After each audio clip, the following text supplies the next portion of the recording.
My seeds, man, I put that on me. I make sure they gotta eat on the job, on the streets for my seeds. Young kings, young queens, RBG, red, black, and the green, plant seeds. Now that's what I call my team, family over everything. I ain't never out of reach for my seeds. And that's how we gotta be, real ones follow me. Each one, teach one, plant seeds. Microphone checking my status since I've been crowned father. I grind harder, a wife and 2 daughters. A righteous black God in that red, black, and green. That's balance for the beam, huh? Family over everything. I'm dropping seeds every chance I get, and then I watch them all grow. No magic trick. Sankofa, you know, bruh, gotta put that on your platter. Don't care about what they say, we say black fathers matter. When it comes to my seeds, gotta keep that real energy. Literally, every single day create memories. Figuratively, I orchestrate moves like a symphony. Vividly, I sit with these thoughts like epiphanies. Literally, can change the game and make history. Officially, my daughter never see me in a penitentiary. That shit to me, cause all we got is us, all we got is trust. Every day I gotta rush, I don't believe in love. Man, I put that on me. I make sure they gotta eat on the job, on the streets for my seeds. Young kings, young queens, RBG, red, black, and the green, plant seeds. Now that's what I call my team, family over everything. I ain't never out of reach for my seeds. And that's how we gotta be, real ones follow me. Each one, teach one, I'm plant in the cut seeds. like a back street. I let my son ride shotgun while these other suckers take the back seat, and that's the only one that could pass me. Something heavy in my diaper bag, homie, you can match me. Riding down the avenues with the seat back. Who that? Diamondback, proud to be black, that's your daddy. Sitting clean in the rag seat, going hard for my committee and La Familia's mad deep. Black fathers, yeah. Look, I'm from a spot where blacks get rejected. Selling dope and gangbanging get you well respected. Being a felon get you well neglected. Where the black fatherhood challenge was accepted. To show the youth a better route. Teach them right from wrong and what the benefits of life about. Don't get caught up in the streets, you can make it out. Put that on my soul, I'ma show my kids a safer route. Man, I put that on me. I make sure they gotta eat on the job, on the streets for my seeds. Young kings, young queens, RBG, red, black, and the green, plant seeds. Now that's what I call my team, family over everything. I ain't never out of reach for my seeds. And that's how we gotta be, real ones follow me. Each one, teach one, plant seeds. Today I will conclude our talk on Father and his role.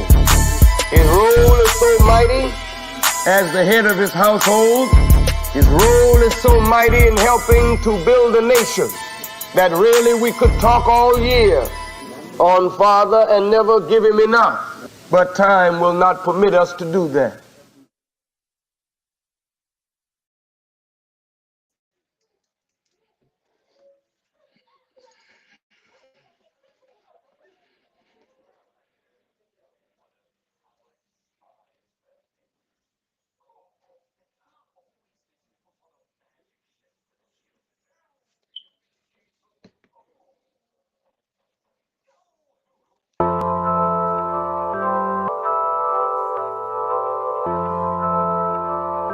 Hypno music. Yeah, gotta let it go. Knees on the ground and I let it go. Yeah, I'm loving my life. Yeah, I'm loving my life. Yeah, gotta let it go. Hands on my knees and I let it flow. Living my life. Yeah, I'm loving my life. Shake it down to my left. Shake it down to my right. Reach towards the sky and wind and round and feel fine. Shake it down to my right. Shake it down to my left.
Peace and infinite blessings, family. This is Brother Farugh Ma'at. Welcome to BMa'at Inc. Um, yes, the purpose of this exchange is to create a safe and fertile environment to spark critical thinking. And this is what it's created for. Um, also, and I want to thank you for joining us on this global movement towards self-sufficiency, self-discovery, and empowerment. Again, welcome to Be My Odds. Um, I never spent the time. We did the first show, premiere show last week on mental health in the Black community, and we really never got into the reason why this platform was created and why this mission is so near and dear to me. Um, we talked about it real slight, but not enough.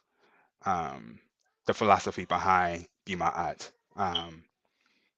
Be My Art, the goddess of harmony, justice, truth, and righteousness, um, is the spiritual glue that bonds and stabilize and protect our African rooted ancestry. And we want to reclaim that majestic standards. We fall way below it and we don't even acknowledge it, but it's still in our DNA. It's still in us. And Be My Eye is created to kind of spark that inner knowing um, with the principles of my art.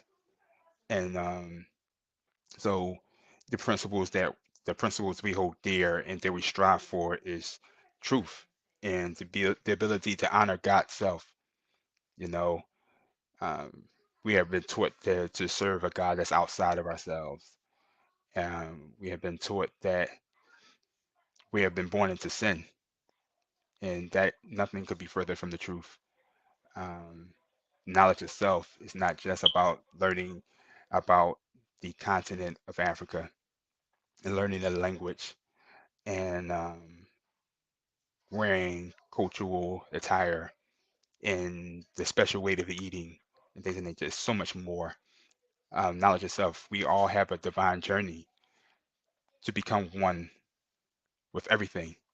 And that's our ultimate goal. Our ultimate goal is not our jobs, it's not our careers, it's not our professions, it's not the things that we've been indoctrinated to look at as valuable. We have exchanged our energy. We have exchanged our divinity for dollars, for material things. And it's just time to get back to knowing ourselves. It's the opportunity to re-examine our purpose and live in that. And so that's why truth is so important. Justice and righteousness. You always want to find yourself or create a win-win situation. Um, that's fair. That's fair. This society does not support that. The society wants you to, by any means necessary, get what it is that you desire and want. Even if you have to rob somebody, you have to kill somebody, you have to demean someone, you have to speak down to them, you really don't have to do these things. And so, with Be My Eye, we just really want to stress the importance of that. Um, and just again to reclaim what is in us. Um, we have to unlearn a lot. We have to unlearn a lot, and we have to embrace our culture to its fullest extent. And I believe my art is the foundation of that. I think every other religious entity has stemmed from Ma'at. The fact that in Kemet they documented everything. Um, they document everything they learned from Nubia. And so um, prior to that, from my understanding, that everything was oratorial. And so it was passed down from generation to generation, from person to person. And Kemet, to my knowledge, was um, documented everything. They knew it was going to be a period in history where we will lose our way, and so they left those reminders everywhere, and I'm grateful for that, and I appreciate that. Um, which goes into the next one, which is balance. Um, you gotta have appropriate equal time for all things. A lot of times um, we work too much, or we spend too much time on the phone, or we spend too much time doing everything else, but spending time with ourselves and spending time with family, creating those memories that last a lifetime, creating those memories that shape us to becoming better people. And so I love these principles because through me participating in these principles have made me who I am today. And I love what I see in the mirror. I love um, the exchangements that I get from others. When people see me, they look at me and they want to embrace me because of the example that I have set um, by trying to live by these principles. And so I just want that for everyone. And so Be My Eye is simply that. A lot of times we get caught up in the whole philosophizing and who has more knowledge, who has more experience, um, who can speak the tongue better. Um, and that's not what it's about. Be My Eye is about be my eye simply being, not philosophizing, not practicing when the lights are on. um, it's about being these principles in order. Respect the natural order of things, the natural order of the universe. The natural order of the universe is sustainable. Um, and this is why we should um, embrace nature and become one with nature. Um, like eating foods, we eating these GMO foods, we eating all these altered foods and artificial foods, and it's just like there's no seeds in them. So if we're not eating the correct foods and we're not eating things in balance, if we're not drinking enough water, if we're not um, exercising enough, there's an imbalance. And then when an imbalance comes disease. come um, chronic situations. And we want to avoid that. And the best way to avoid that is just to have a balanced approach, even emotionally. Trying to keep a level head, not trying to get too high or to get too low. You want to maintain a balanced keel. That way, people don't know what you're thinking. People don't know what buttons they can push to alter your experience. And so, um, yeah, I can't say enough about the philosophical ideals behind BMa'at. And and so now I am inquiring individuals that's really versed in this philosophy and this way of life. And I'm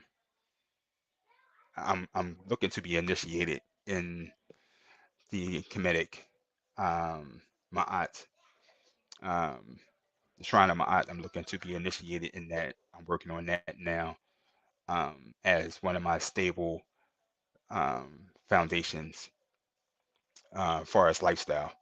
Um, I've been initiated in Yoruba. Yoruba keeps me grounded in the roots, in the worldly aspect of culture. Um, and then with my art, it helps me with the spiritual aspect of it. And so with those entities, and I practice a little bit of Rasta as well. That's my trifecta as far as like spiritual way of life and um, of living. Um, and it's been good to me. It's been good to me. And again, I'm not waiting for me to be so versed in um, uh, the scholarly aspect of it. Like I want to learn and grow with you all. I want to, I want y'all to see my mistakes. I want y'all to see my missteps. I want y'all to see these things because I'm human. I'm fully embracing all aspects of humanity within me, and I hopefully that inspires you to move toward wherever you need to move to, or you're divinely um, inspired to move towards. If you could see someone like myself and say, you know what, this brother is being really transparent, being really vulnerable, but he's fallen, but he still gets up and still move on and tries. If you find inspiration in that, then this is the perfect platform for you. Um, I'm striving to be as efficient as I possibly can. I'm not striving for perfection.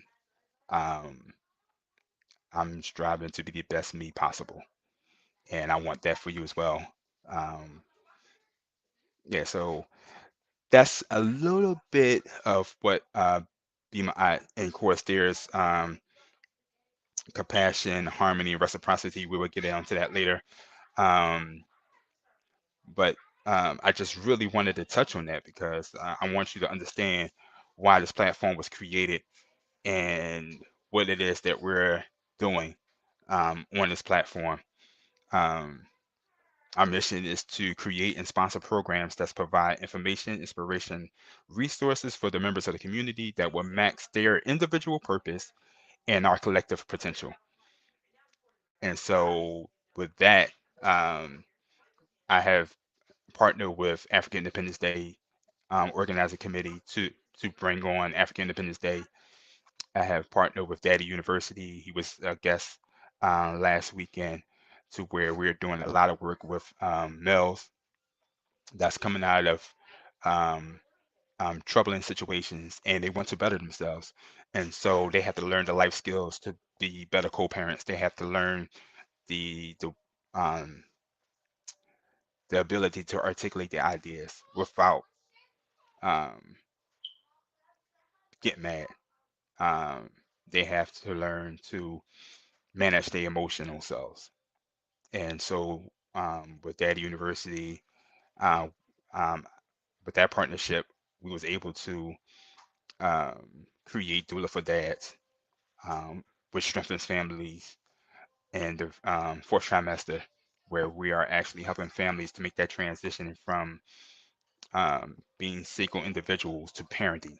It's a whole different it's a whole different experience, and we help them with showing what's normal and not normal, being that support for them, being that informational resource for them, um, and sometimes just giving them a break. You know, sometimes we'll take the child and we're be the caretakers for that child for a period of time so the parents can rest.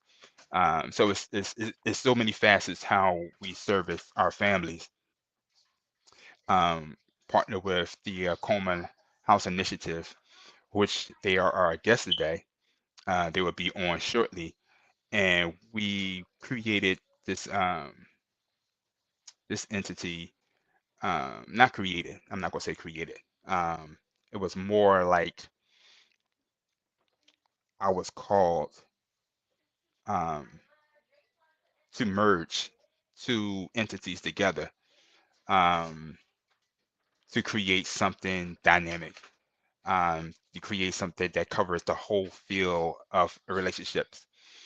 As you know, or as you may not know, yesterday was Black Love Day. And Black Love Day, if you don't know much about it, I'm just going to give you a brief description of what it is. It's a holy day of observation and celebration, reconciliation and forgiveness and atonement, and demonstrations of love within and for the African community. The sister who created it is Mama Ayo Hendy Kendi. She started it in February 13th, 1993. And she started it because it was the gun violence, the violence that she was experiencing, and she just wanted something um, to create something alternative to the crime, the violence that was going on in her neighborhood, and created this majestic commemoration. And I'm so grateful for her for that. And um, and it is an acknowledgement. It's an acknowledgement of all forms of relationships. It's an acknowledgement of relationship with the Creator. It's an acknowledgement with the relationship of self. It's the acknowledgement of the relationship with family. It's an acknowledgement to the relationship with community. Um, it's a um, also like with the race and with Mama Africa. Yeah, I mean, like, so it covers the whole gamut of relationships. And hopefully I'm in the process of talking with her and getting with her to actually become a guest, and she can explain better, much better than I have. But I do acknowledge it every year. It's fuel for this mission. Um, so I'm grateful for her. If you have the opportunity to look it up and enrich yourself and empower yourself with that information. So let's get back to the event that's coming up, February 20th. I'm not gonna give too much details because I want the couple to come on strong and deliver the message, the only way they can deliver the message. Um, it is on my Facebook page if you want more details. Um, yeah, so um, so we just want to create an international, an intergenerational platform to where we are celebrating love, acknowledging love from our perspective. And so we bring couples that have been together for 30 years, and they share their tips and strategies on how they made it for 30 years. And then we bring on couples that have been together for 20 years, and then they share their tips and strategies on how they made it through 20 years. And then we have a couple that's been together for 10 years, and they may share these tips and strategies on how they made it past that time, because I want people to know that Black love um, is real. It's not something that we just see on TV, and it's not what we see on TV. Um, just to provide an alternative to the narrative that all we do is have sex and then we leave the babies, and the dads are bad dads, and um, the strong black females, that no, we do have functional um, representation of black love. And so that's why that platform was created, because even though I didn't personally see it, I desired it. And so it was like, even if I can't personally experience that, I'm going to experience it. And so if I had to experience it through TV, if I had to experience it through someone else's lens, if I had to experience it, I was going to experience it. And so I did. I relied deeply on, and I'm just gonna be honest, I'm gonna be as transparent. I rely heavily on the Cosby Show, um, because for me, that was what I wanted. I wanted my father to be there. I wanted my mom to be there. I wanted my sisters and my siblings to be there in the same household, doing the things they did. They ate together. They went out together. Um, they had these experiences that I wanted, I desired so much, and it wasn't my reality. So subconsciously, I lived through that and became a reality. Um, and for that, I will forever be grateful. I know he's been been through some things and been accused of some things and maybe did some things and things like that. But for that, I will forever be grateful, um, because that's been a huge part of who I am. I am where I am with my children today because of that example. Like I said, I didn't have it personally. So I will forever be grateful for that part of Mr. Cosby. Um, I'm no way condoning the things. If he did those things, I'm not condoning that. But I am um, going to acknowledge the good. I'm not going to throw the baby out with the bathwater. They don't do it. They honor George Washington all the time. Never mind the fact that he held slaves. Never mind the fact that he raped girls and boys. Never mind them things. And those things are documented history. But they never bring those things up. They always talk about how he was a great general and all that good stuff. So I'm going to take the same premise. I mean, like, yeah, we all did some bad things. We all did some things that wasn't quite correct. But I'm going to highlight the things that we did do. And because we need that. Um, so, and it's great because I want to thank publicly Oba, my brother Oba, because this is something I've been following them for years. Because I've been wanting, like the whole Black Love thing, I've been wanting to do that for a long period of time. But I never knew how to. I never knew that. I never had mentors in that realm. And so um, I put the word out that, man, it would be dope to meet them too. And Oba knew him. He had a personal relationship with him. And so he was like, "Oh, yo, I can link y'all two up." And I'm like, "What? Are you serious? Like, that's pretty dope. Like, if you can, like, this is something that I've been wanting to do for at least 2 years." And I could have reached out to him, I guess. But it was like they were so beyond my reach in my eyes.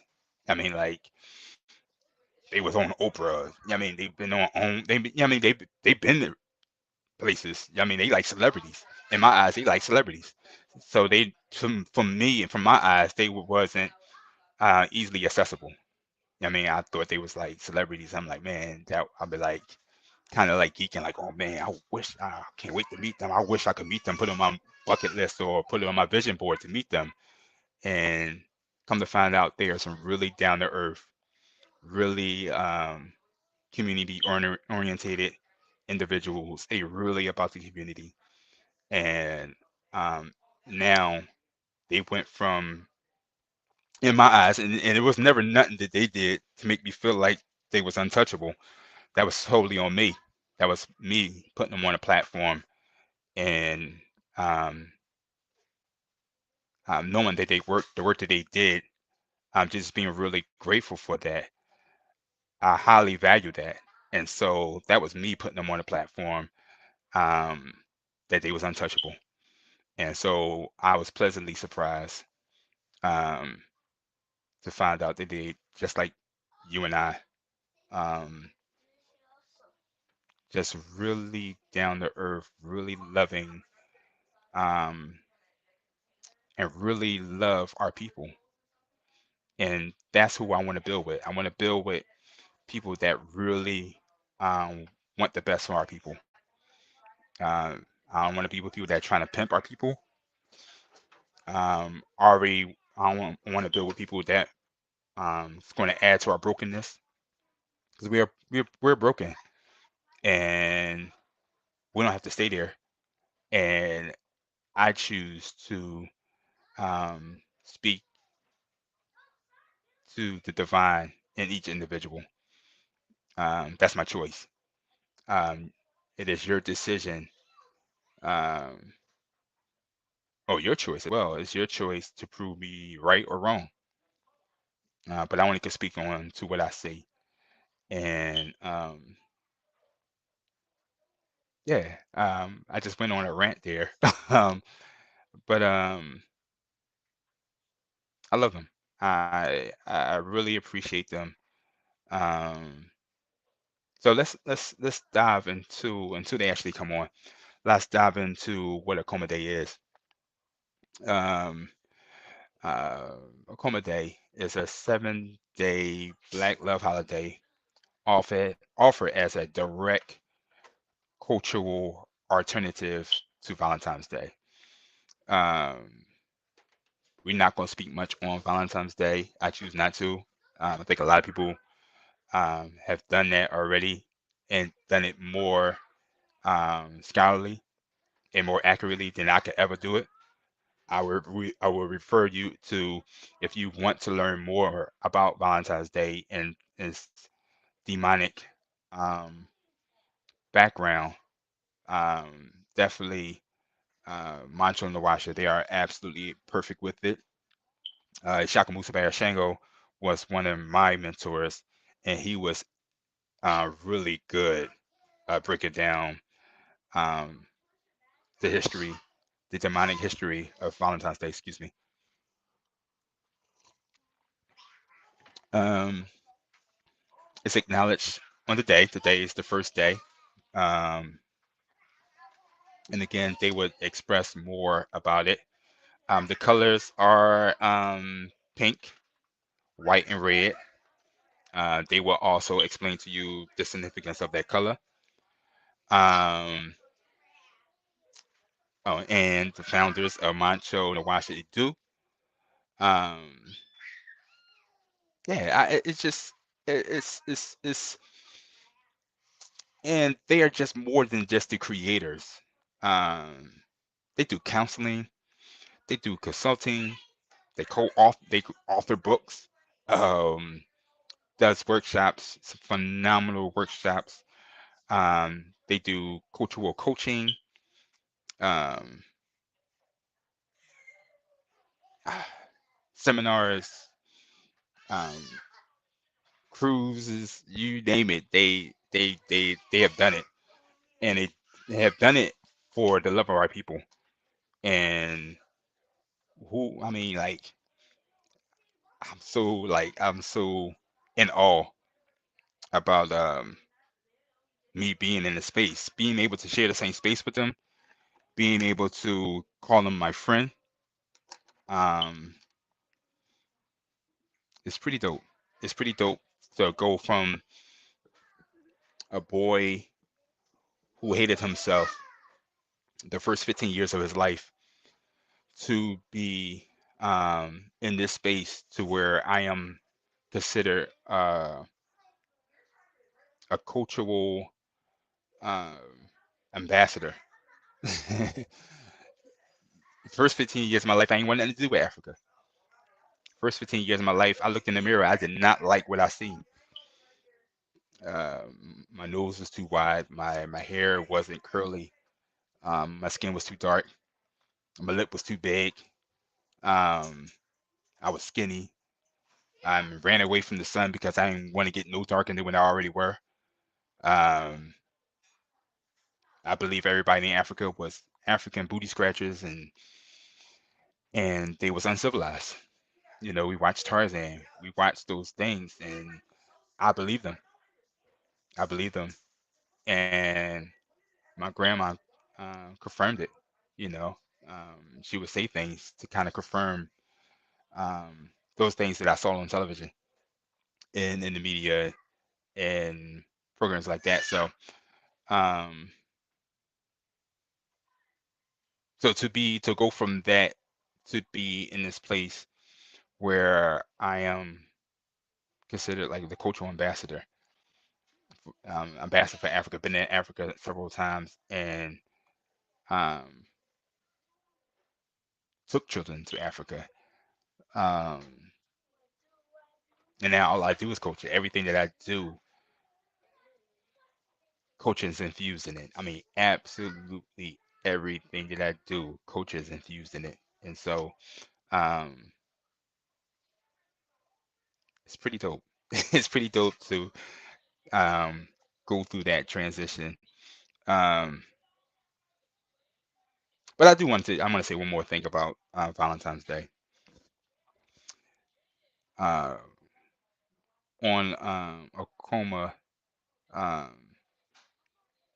on their fan page, um, she was talking about, Nawasha was talking about the fact that Valentine's Day is projected this year. It's projected to make $24 billion this year. 24 billion in one day, for one holiday, I should say.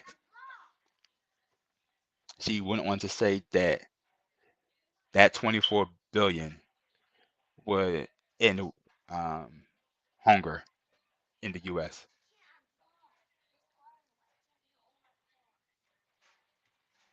And we amassed that in one holiday. Well, not we amassed that, but um, that energy we are sending out to um, in the name of Valentine's Day.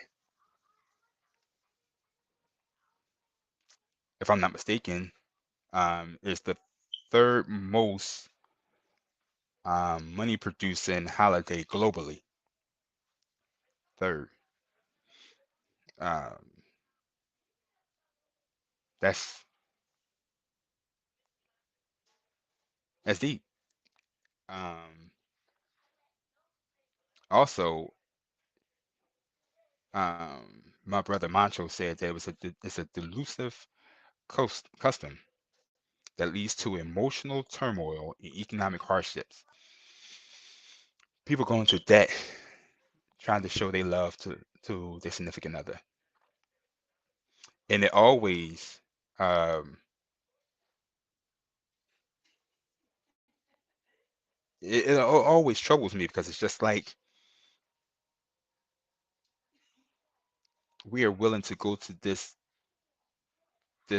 extreme because white people say we should do it,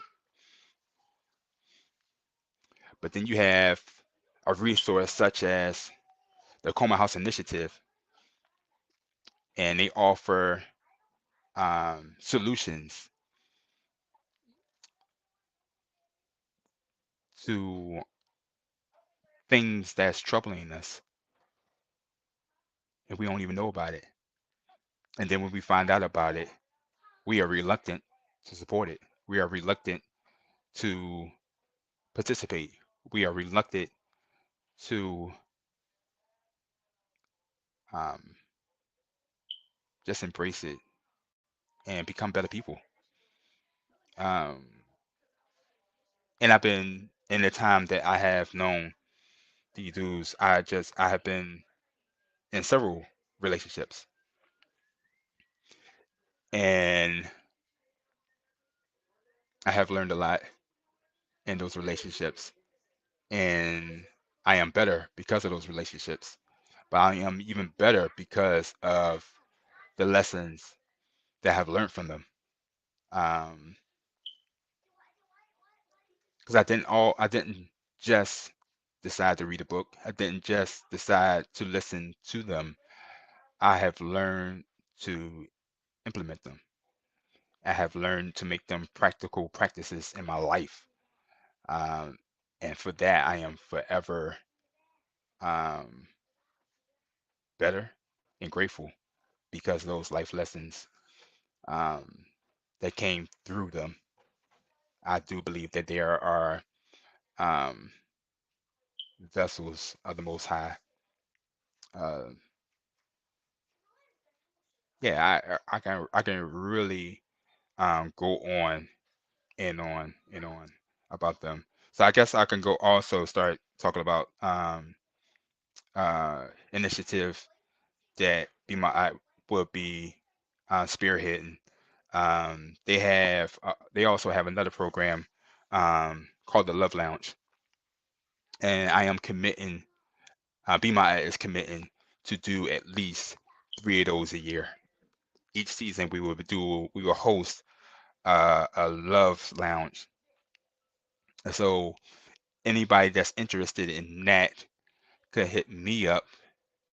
Anybody that's interested in hosting it, anybody that's interested in participating in it, anybody that's interested in volunteering and adding to it, you can hit me up on my social media on the Farugh Ma'at on Facebook. Hey, hey, hey, hey, hey, hey, hey. Hey, peace, Nia Akoma. Forgive my Yeah, lateness. Akoma, good brother. That's quite right. Everything's a divine timing, good brother. Everything's a good Yes, time, divine timing. Nawasha's here momentarily. Okay, awesome. So I'm Um, I'm I'm late, but I'm ready to get it blazing. all right, let's get it blazing. So let me just your presenters, Montsho Nwasha Edu, are co-founders, directors of Akoma House Initiative, cultural-based counseling and consulting firm. Edus are happily married. Soulmate team are master-level speakers, presenters, and authors of several books. Their work has been featured on several national and international level media outlets. The Edus have taken their personal story of turning tragedy into triumph on a global mission to initiate unity through love. My mentors, my comrades on this mission to reestablish Absolutely. and return to the cultural correct Black love. Yes, My yes. family, my Twau. family, Tafu. Thank you for the introduction. And I want to say from the outstart, thank you for having me. Salute to Do the Knowledge Radio. Always blessed to come back and appreciate the platform. And to Farugh Ma'at, is not much I can't say, but what I will say is that this is the brother, the person. Right next door, we are in New Jersey and he's in Pennsylvania. But he is the person in tri-state in the country, actually, who has been the most consistent with our offering Akoma Day than anybody we've ever had contact with. So we, on behalf of Nwasha and our family and the Akoma House Initiative is really a culturally based shrine when you get down to what it is. But the Akoma House Initiative, culturally based counseling and consulting firm, we want to thank you and we want to honor you for doing the work that you have done, for sharing the vision, the thing that has come through us to the world, and in your self style, your very creative and beautiful style of taking Akoma Day to different levels, things that we had never thought of. So we appreciate you for that, and just happy to be here. So as always, we ready to jump right in. I don't play around. Yes, yes, yes. So I would like to just let's start with the importance of the value system and Hmm. in relationships. I think Hmm. a lot of times we take it for granted. We think we get into the chemical cocktail of it all. Oh, I Right, love her and he loves me and I love right. this and this that. But um the importance ex- explain the Yeah, importance of the value system in yeah, relationships. Yeah. So the most important thing, or the first important thing, is actually love. And I want to say that at the outstart, because a lot of people in the cultural community, especially the brothers that I'm talking to, we have a Eurocentric idea of love, and we demonize love as being not the reason to marry, or superficial in terms of not being important in our revolutionary pursuits or our culturally conscious pursuits. And there's nothing further from the truth. The opposite is that love, defined from an African paradigm, is a holistic and perpetual consciousness characterized by an intense emotional affinity to unify and understand with complementary people, places, and things in a reciprocal energy exchange. That is literally the definition of love, right? So when I hear a lot of people say, as Black people, we don't marry for love, or we got to get love out of it and deal with something else as if there's something higher than love, there is nothing higher than love. And I will debate anyone who say they're a Black revolutionary or anything like that. I don't debate Black people, first of all, but I would challenge anyone who says that love is unimportant. Love is the most important thing. Take love out of your relationship with your mother and father, if you've had a good relationship with them, because not all of us have. Take love out of your out of the allegiance that you have to the red, black, and green. Take love out of the pursuits that you have for anything that is valuable to you. And what do you actually have? So cut it out. Stop saying that. We are saying that for two reasons. Number one, we have a Eurocentric idea of love, even in so-called culturally conscious communities. So that's number one. So especially the men are turned off by it because it's some white people stuff. And I agree with that from those paradigms. That definition that I just gave you is an African-centered paradigm. That is our definition, but it is an African-centered paradigm of what love actually is from a spiritual, mental, and cultural, physical, material level, right? So the number one thing is we are devaluing or underselling what love actually is. So that's number one. Number two, we ain't good at the intimate relationships. So we trying to do everything to vilify them or make them meaningless or to minimize their actual meaning. Yet we walking around talking nationhood. So I'm asking anybody, what is the seed of nationhood? Family. What is the seed of family? The intimate relationship. So cut it out. Stop saying that love is unimportant. You don't have a real understanding of love, a working and practical, applicable definition of love. And more importantly than that, even when you do, you don't got to take ours, but ours is dope and it's complete and holistic. But even when you do have a working definition, you don't have a practical mastery. So I've been in this conscious community for 40 years, and the majority of the people in it are single, and they have horrible intimate relationships, and they're doing damage to their children, and then they're running around talking about nation building and things like that. It's all verbal masturbation. And I'm not coming here to finger wag, but I'm in an Akoma Day spirit, so I'm giving it real and all of that. I love my people. We got to stop with the BS. We got to stop it. How are you for nation? How are you? We on Do the Knowledge Radio. Knowledge is foundational. You know, that borns into wisdom and understanding. And understanding is the best part. That's the Black man, woman, and child. So, you know, we gotta be honest. So I think that, you know, the crux of our work is psychological reparation. Number one, we have to repair the damage that's done to us as a people and stop pretending that a dynamic damage isn't done to us, right? Right. So that's number one. Number two, we have to have relationship education, which is the practical and applicable approach to how to do things like communicate effectively, resolve conflict, in the intimate dynamic, court, mate, date, raise children, build nationhood. We have to know what are the best practices of that, and you can't make it up as you go along. And just because you have 1,000 books under your belt or you nice in martial arts or on a drum or weaving or with braiding or something like that, this area or this sphere of godhood or goddesshood is a different sphere. So you can be extremely prolific in one and then extremely deficient in the other. And so we try to pretend that because we're proficient in one, it automatically transfers, but where is the proof of it? You know, I've been married for 21 years and I'm a baby in this. Some of us have never had a relationship last more than 4 years. So, you know, cut it out. But we need psychological reparation. We need relationship education. And then finally, we need the thing that we're most familiar with, which is cultural initiation. And cultural initiation is just simply the process of unlocking God in the Black man and woman. And so those three things are the crux of our work. So when it comes to the intimate relationship, to be more succinct with your question of can you repeat the question that you said? The value system, the importance of the value system in the importance of the value system is central because that's what a culture is a group value system.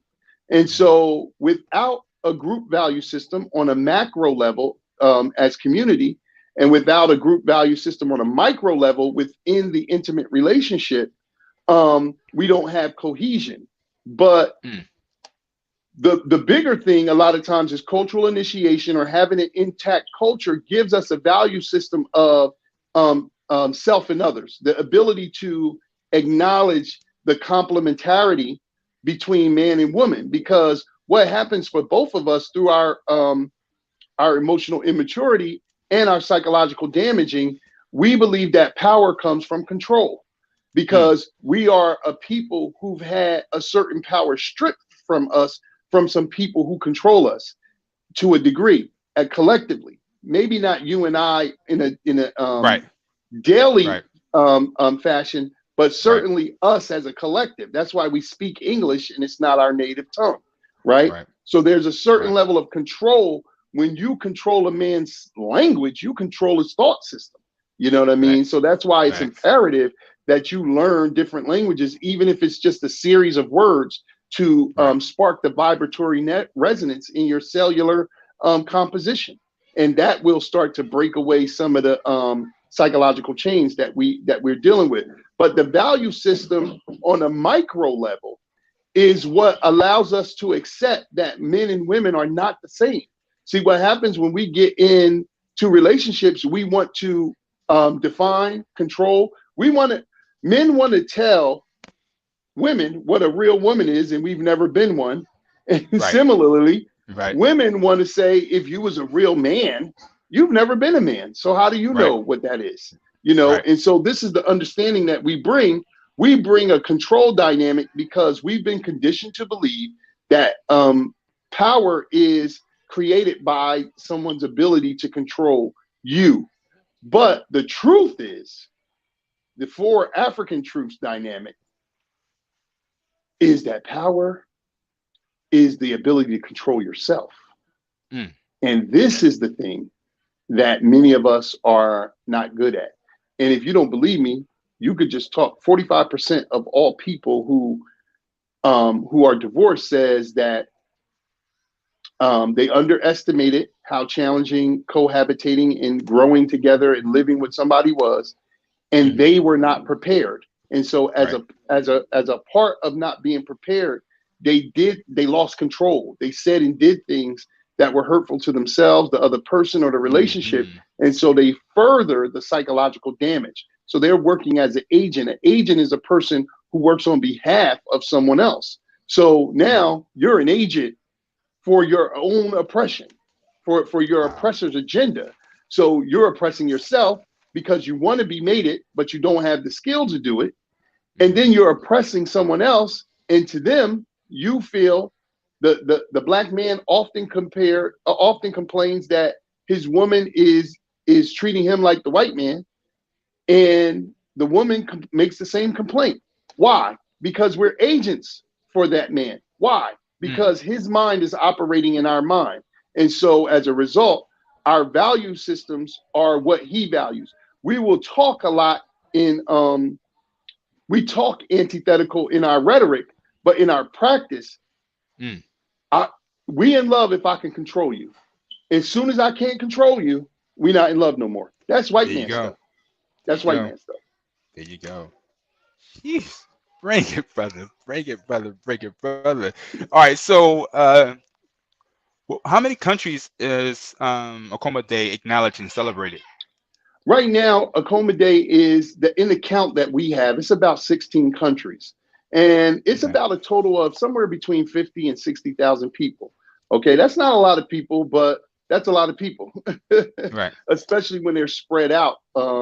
You know, Germany, Japan, Ghana, Tanzania, Eritrea, United Arab Emirates, Botswana, Canada, Brazil. You know, it's spreading, and you know, there's a group of people right now in Amsterdam that are celebrating. New Zealand are celebrating. So we're saying 16 countries, and we're striving to keep up. But honestly, when two new people go somewhere and start celebrating Akoma Day, is there too. So it's difficult to keep an accurate number. But what we're basing that claim on is the 21 years and the outreach from us, where the book sales have gone to. You know, I sent the whole case of books out to New Zealand. So, you know, it just is, you know, us doing a lay of what we have seen and, you know, helping, you know, to give an accurate number. But it's several thousands of people and many more growing every day. We get messages every day from people like, yo, I just discovered this. I want this here. I want you to come here, et cetera, et cetera, et cetera. Nwasha's about to come in. She's here now. So, you know, it's really growing, and we're honored to just be the vessel that it comes from, but it belongs to all of us. It will far outlive us. And, you know, we're just honored. And I know you use the term soulmate, like, so you use the term soulmate is the two entities coming back together. So it shows that you firmly believe in that soulmate. Now, being a soulmate, is it less work? Like, you know, if you are forcing, because they say relationship is a lot of work, right? But you got your soulmate, right? So if it's your soulmate, it should be less work, right? Well, it should be more help. It's not less work. She's like, no. Yeah, if you go to the gym with, like, Nwasha and I go to the gym together. Like, she can't do my workout. I still got to do my workout. It's just that I have a partner with me to help keep me accountable. She might say, oh, that form was not right. That set was kind of weak. You know, so a soul in African culture, the soul is equivalent to the personality. The spirit is different than the soul. We interchange the word mind, body, and soul. Mind and spirit are actually the same. The mind is infinite. The spirit, you have a micro mind, and then you have a macro mind, which is what we call the spirit world. It's just a different state of being of your mind. So we say you're not going to a mystery place, but you are going to a different state of being. You know what I mean? So we say it euphemistically, oh, so-and-so left, they're in a better place. But it's like, you like when you find somebody and they strung out on drugs, and then you see them again later, and there's somebody like the comedian Michael Collier, who was on the street and on drugs and stuff. It's the same person, but now he's in a better state. You know what I mean? He has full control of his faculty. Before he did not. So a soulmate is a person who is divinely created for you. And from the African paradigm of what the Akoma is, they are literally the other half of you. So when we were taught terms like the second self of God, those brothers in the Nation of Gods and Earths, or in the Nation of Islam, or other things, understand that. Even in the Abrahamic Judaism and Christianity, in Islam, you would say the woman is his rib. Well, that means he's her rib too. And you know, so we're actually literally a part of each other. That's coming from the visualization of the Akoma, that we are one at the bottom point. We separate and then reunite. I'm out of the camera here.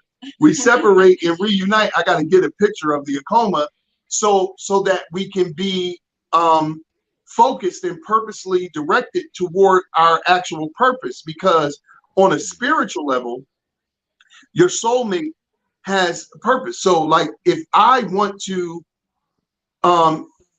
initiate unity through love, and Nwasha brings a high sense of culture and cultural integrity.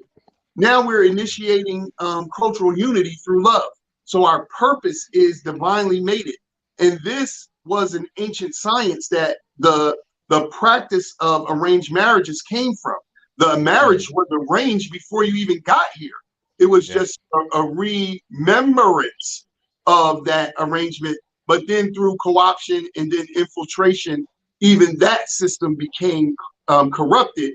And so many people would say, hey, they playing with it and messing with it. So people stop believing in it. But it is a very ancient, divine, and true thing. There's a art to soulmating and the science.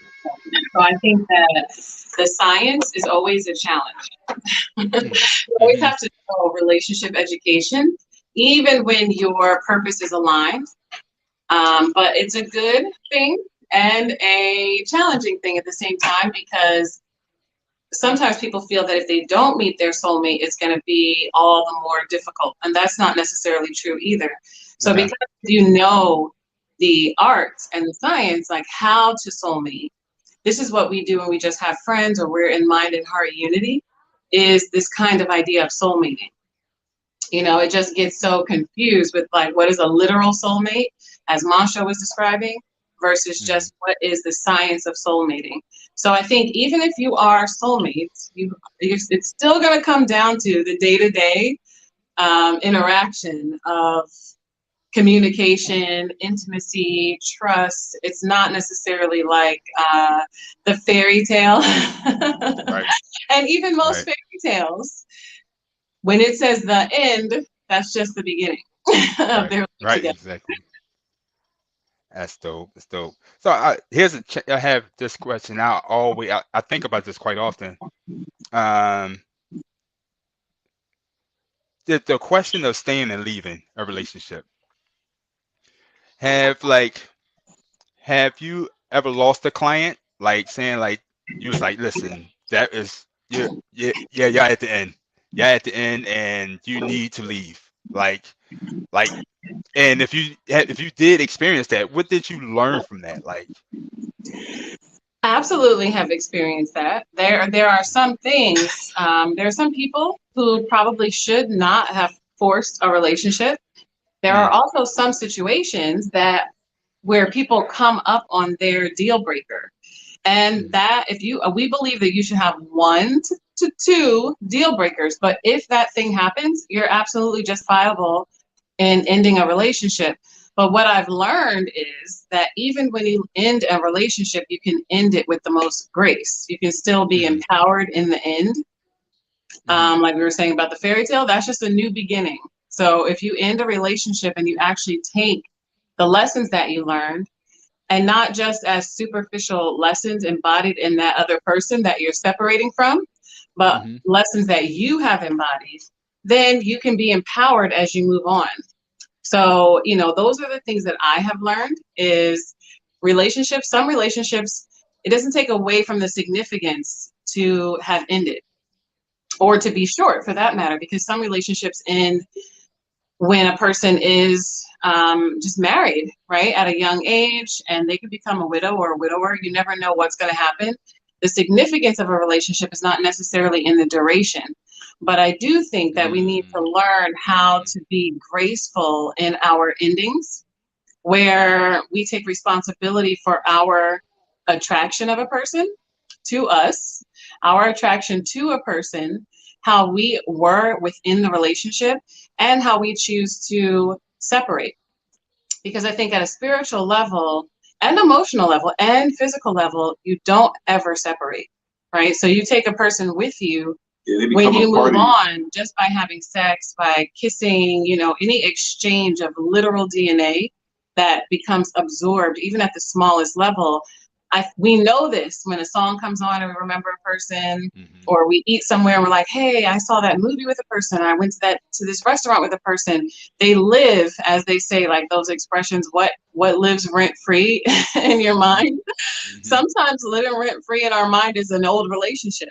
So it's best if we can have that living rent free be as cooperative as possible, not just like a squatter in our mind.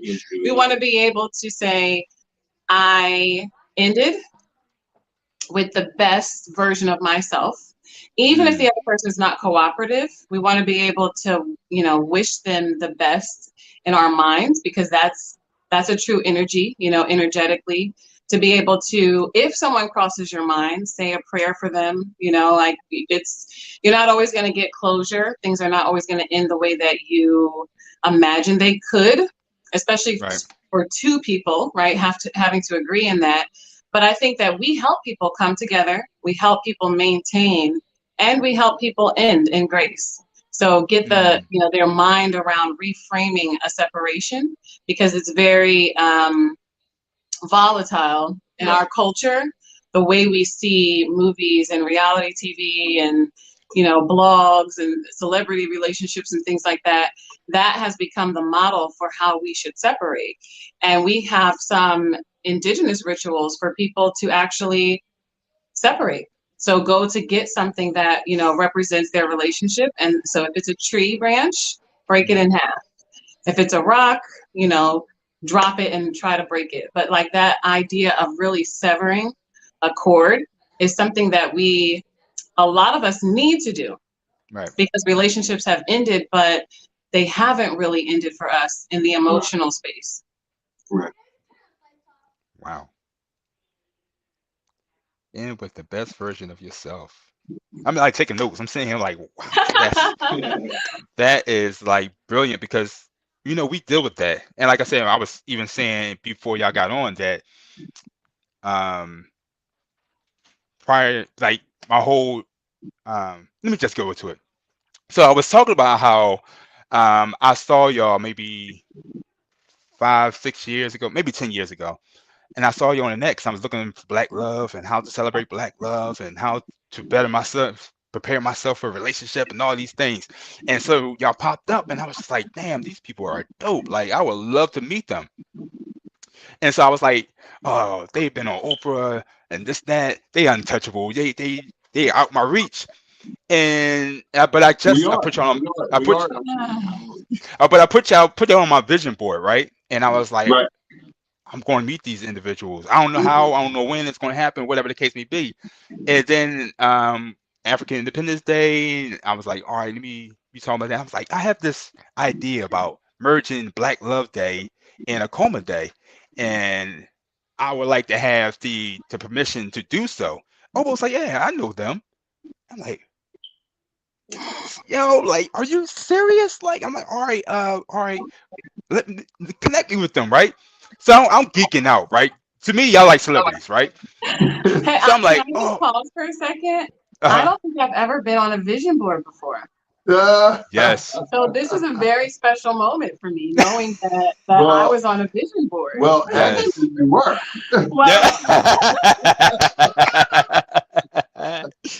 Facts. Let's just clarify that. You were. Go ahead, brother. Go ahead. So Obo was like, yeah, I know them. And so, like, in anticipation, I call them like every day, like, yo, you contact them yet? Could you get in contact with them yet? I'm geeking out, right? And to go from seeing y'all in that light and putting y'all on that pedestal, because y'all not about that. Y'all very approachable, very common folks, about the people, about the community, and I'm so grateful for that. But in my head, I'm like, yo, they untouchable, whatever. So I was pleasantly surprised to meet you two, and how humble you are, and how true you are about the healing of our people. And let me tell you, bro, No, go ahead. Go ahead. I thought you were going to say Now, something. I was just sharing that earlier, and I was just Yeah, like, I didn't even think about that because now I'm in this space with y'all, and we're friends, my comrades, family, and things like absolutely. that. And so, and this, I really appreciate this platform. It gives me an opportunity to just kind of reflect on my life and how far I came. And it's like to have you two looking at y'all on the internet, like, yo, I would love to meet them. And Mhm. now we're here, and it's like Yeah, the let me tell universe, you, the man. law of attraction is real. I was The gonna law of say attraction is real. magnetism. Magnetism. You know, Yeah, I think magnetism.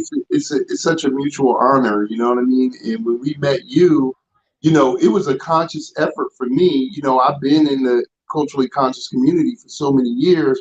I know what are the mega cities when it comes to Mhm. Black consciousness in America. And where I am in New Jersey, I'm sitting right between two of them in New York City and Philadelphia. And I mean, it's many others, Newark, and it's many others. So no disrespect to y'all. But Newark and Philadelphia New York and Philadelphia are two major cities. You know, when you talk about, I moved around the country, and when you talk about what it's like to be the kind of people we are, a lot of us don't realize we're only talking about 20, 30 cities max. You know what I mean? The rest of this country is very different. Mhm. Just go through the Midwest if you don't believe what I'm saying to you, Mhm. and travel through there, you will see. But to meet you and to see your spirit, and Nwasha was very taken by you, like, yo, he's such a beautiful brother, the way he is with Wow. children, the patience he has with women, and et cetera, et cetera. I wanted to make strongholds in Philadelphia. And the group of brothers that I met, all of them were great, but I think, in the lane that we're in the most, when we're dealing with the relationship dynamic, you stood out to us the most. So it was an easy fit. Now we're very good friends. I mean, Mhm. we talked on the phone like 3, 4 times this week. Yes, you sir. know, Yes, and, sir. and that's not has nothing to do with this interview. I don't even Mhm. think we mentioned it. I think I Right. might have That's said, "Oh, sure did. we on tonight, right?" Like, Yeah. Yep. at the last call. So, um, it's just a mutual thing, and we recognize, as the old saying goes, real recognize real. We need to be. We believe in community. We believe in initiating unity through love. So we Mm. pair and connect with all brothers and sisters of all spiritual and cultural denominations. We don't hate on nobody. We are really, love is the greatest strength. You know what I mean? Mhm. You're not weak because you're promoting love, because to promote a sick and traumatized and hurt people who become Mhm. very dogmatic and myopic and want to tell you you're wrong about everything, and be combative and debative. We understand that it's just pain. We're therapists. Mhm. So Mhm. we understand that kind of dispensation of a personality is really just pain. And so it takes a lot of strength to sit through some of the conversations and the projections and the people, you got to come double back and make sure people are all right and all of that. So when you meet people that are genuine and authentic, none of us are perfect. This is the time of imperfection. So if you exist in this time, Mm. you got a lot of issues, like we all do. Um, but we recognize real, and we have been tightly knit for the last, whatever it has been. I've lost count, 6, 7 Yeah, me years, too. Yeah. whatever it has been. Um, we know that it's just an honor to know you, and I know that we were planning the um 2017 Akoma Day that we did in 2016. So I Mhm. had to have met you that year or before for us to be planning Mhm. an event together, because I just don't Right. jump in and start planning events with each other. So the point I'm making in 2016 or 15 or somewhere before, you had already made that great impression on us that I came and sought you and said, "Hey, meet me at Whole Foods," and we Yeah. sat Yeah, I down know. and we ate, and Yeah. I'm like, "Yo, here's a bunch of books. Here's, Yep. I want you to do your thing here, because I believe in you, and I don't want no money or none of that. I just want you to do your thing and spread this, because we need 100,000 brothers and sisters just like you to help us. So I invest in you and thereby invest in myself and ultimately invest in our people. So, it's, hey man, it's love. So now you on our vision board, you on our new poster, because our event is coming up and you're a sponsor. So check that How out. about that? How about that? On your vision board to you on ours now.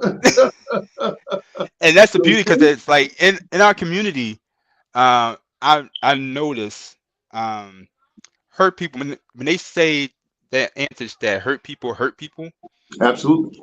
it is so true, and especially with our men. And I wanted to provide an alternative, being in the conscious cultural community. And I'm just going to keep it real. There's a hippie type of scenario that goes on. Everybody's sleeping around with everybody. Everybody's doing things. Everybody's hurting, leaving, and cheating, and everything else. And I wanted to present an alternative. I wanted to be that no, we are all not like that. I'm not saying peace empress to get into your pants. I'm saying peace empress because that's what I see in you. I'm speaking to what I see in you. And it took a while for people to see that I was really genuine when I say peace empress. Like, and there was no follow-up behind it. It's like, oh, you really don't want me like that? And I'm like, no, like that's not my goal. My goal is to uplift, to reestablish our dignity, to restore our dignity. I mean, like, we don't have to live like this. This is a choice at this point. Let me tell you this, man. It's a 100% liberating on so many levels when you, and I know you do, and I remember at the time that you aspired to just make, because when you sincerely made it, it frees me. Like, I can compliment sisters, and I haven't slept with nobody in 21 years that my wife wasn't aware of. Well, I have not slept with anybody. So let me just say that, because I don't want to put it in the air like we out here swinging or something like that. But I'm not against polygamy in its truest nature. I'm not against that. I even tried it, and I was so rampant before I got in this relationship that I created 2 sons at the same time. So you know what I mean? Everything is real. You know what I mean? I think that I'm so free. I've always been a man who had beautiful women and, this, that, and the third. And that was a part of my demise in terms of the energy that I put out, and my focus was not as harnessed as it could have been when I was earlier. Because the reality of the situation is man, that we as young warriors, we have like a 30, 40-year time span to contribute to the greater nation, our greatest physical contribution, right? And it starts somewhere in the middle of our teens, and it goes like into our mid-50s. Now, when we get out of that phase, we're really consorts and advisors, because although many of us live well past 100 years old, we do not have the pulse of the youth in a daily way. Like, we could tap into it, but we're not a part of it. You know what I mean? When you get to my age, I'm 51 years old. When you get to my age, because I have children and because I see what young people are talking about, I'm not totally foreign to it. But when I look at some of the stuff sometimes, it's well beyond where I was 20 years ago or 30 years ago. It's a different era.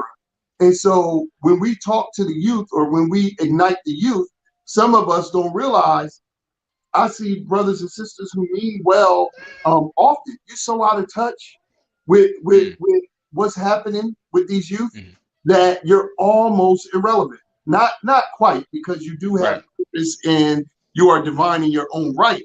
But I'm saying to them, you don't have the magnetic attraction that you need to harness the youth's power and direct them appropriately.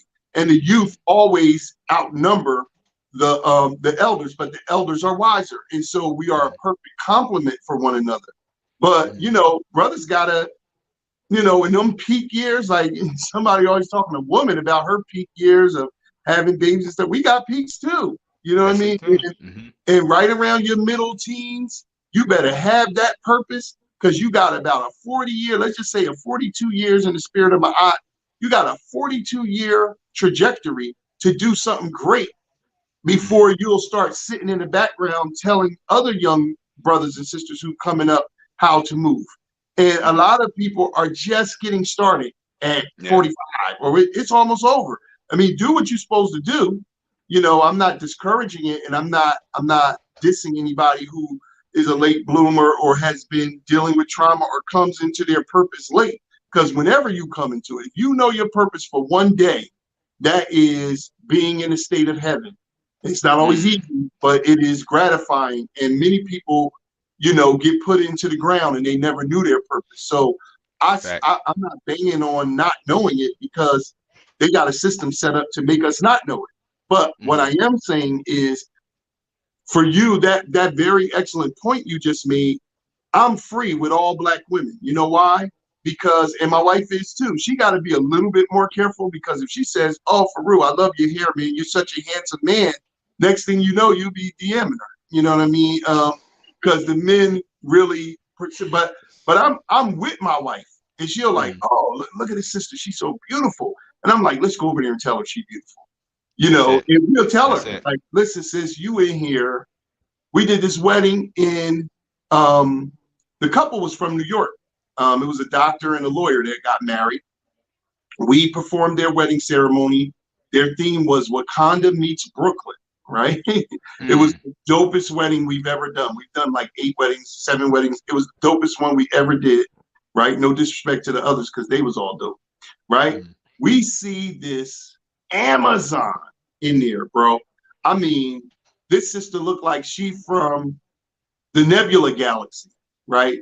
Gorgeous, Black. Me and Nwasha just fixated on her. We like, she gotta be from the Sudan, or she gotta be from some.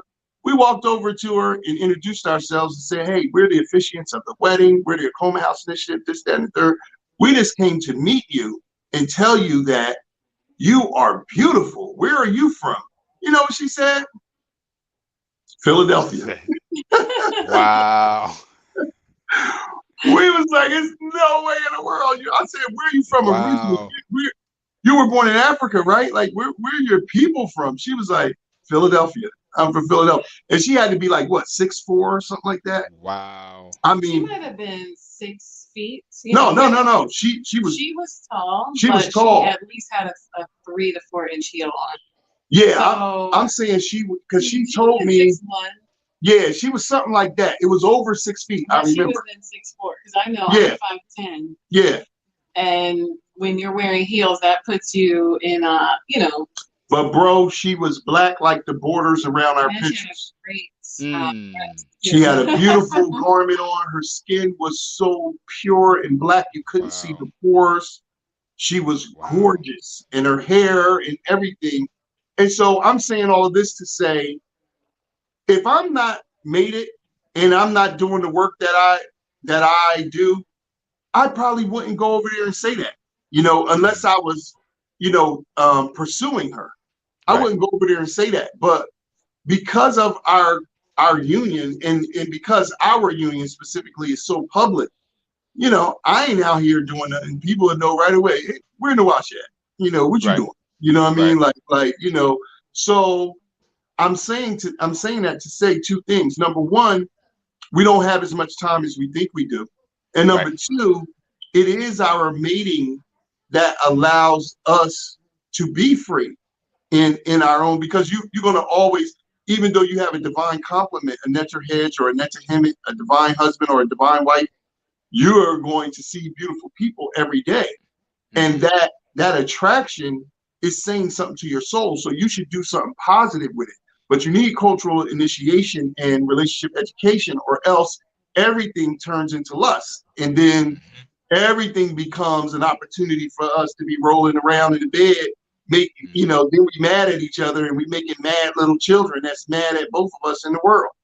And so we gotta curl that and curtail that. And I think, having divine purpose, which is the first principle of Akoma Day, does that. Why are you here? And what are we doing together in this relationship? If we keep that in front of us, a lot of other stuff becomes null and void. All right, Nia Akoma, Empress, which you got anything to add to that? Yeah, I just listening to what Montsho was saying, I was thinking, it's hard for us to bring up purpose in a relationship because we don't feel very purposeful on our own. So a lot of times people don't want to label something. They just want to say, let's see, how it goes. I'm not into labels and, all the things that we say. But that doesn't work anywhere where you're serious. You wouldn't go into a business and say you're just going to see.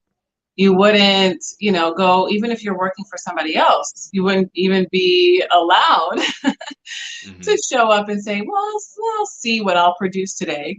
But I think that in an intimate relationship, we're afraid to, even when we're being casual, even, if we're in polygamous relationships or we want to court multiple people, we are afraid to sometimes say that. And even if we say it, we don't have intention behind it. So this is what I see is people avoiding labeling, avoiding purpose, people labeling, but still not having purpose behind it. Right. So yeah, I'm just on this stage of polygamy right now and justifying not having a plan. So I see a lot of people justify we're returning to our ancestors' ways by having polygamous relationships. But a lot of times, Montsho and I talk about this, our frame of reference is only through colonization or oppression. So even though polygamy is definitely a creation of Black people in order to solve a problem, we sometimes forget that there was a time without problem. And you have to have the relationship education to master one relationship, which still is about purpose, before you could consider having 2 or 3 or 4. So I think that it's just an interesting thing to remember your purpose, and it's speaking to you all the time based on what you like, where you find, natural solutions. There's nothing wrong with saying that there is actually some intention behind what I'm doing, even when I'm having fun. Right. And I want to have fun at a level 8, 9, or 10. I'm being serious and I want to be serious at the level 8, 9, or 10.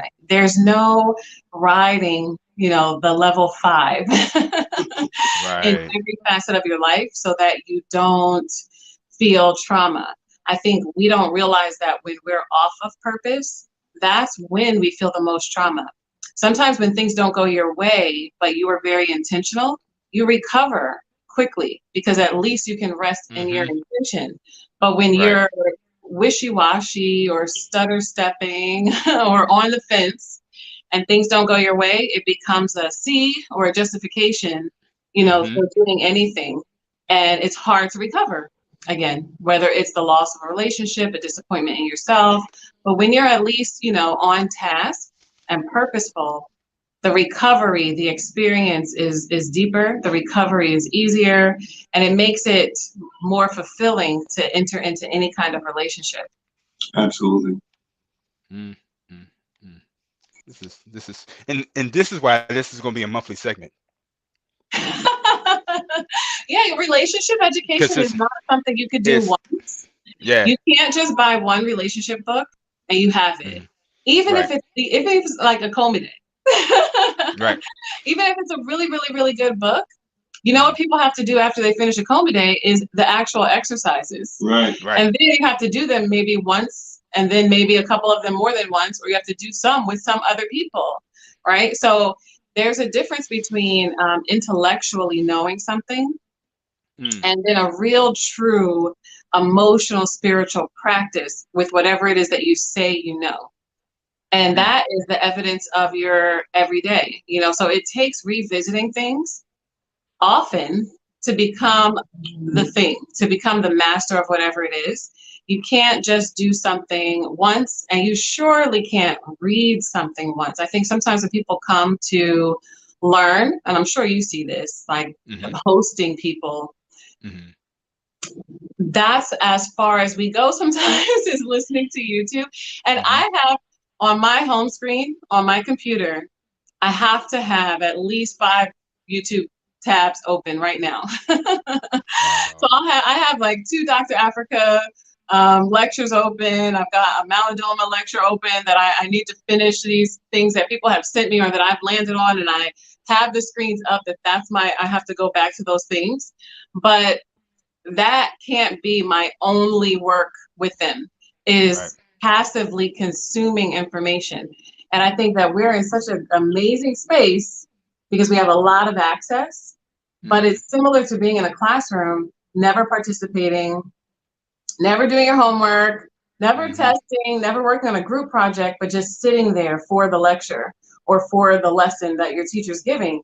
You might remember a couple of things, but overall it's a waste of your time because being passive, you almost tune out. And I think that that's what a lot of us are doing, where we say, oh yeah, I did that, as though it's a thing you can check mark. Like, oh yeah, I learned about relationships, and it's the other person that doesn't know. We know, even with the smallest thing that you know how to do, when you really know how to do it and you come across a person who doesn't know, you're able to teach them. Right.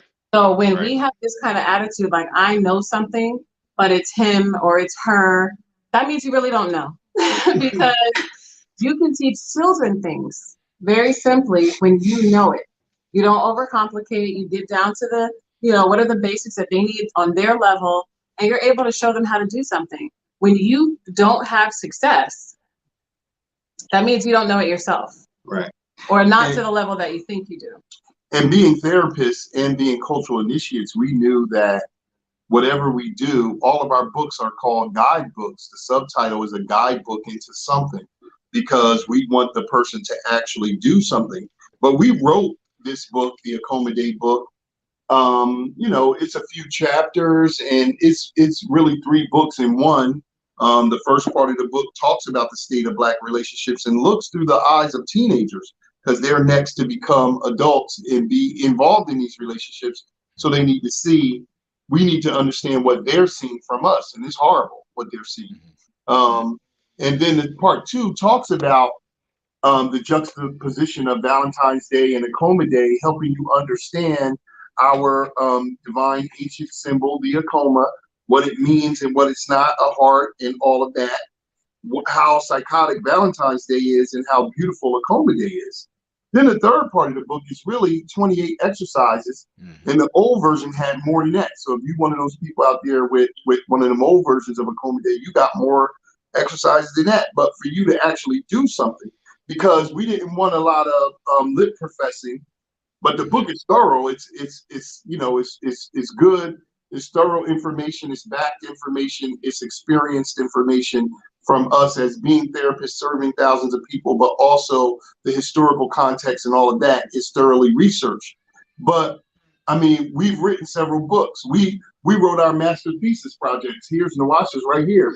These are big books that had to be reviewed by, professors and a committee to make sure that what we're saying is accurate. And it's a certain level of rigor that you have to go through in order to get a master's degree, right?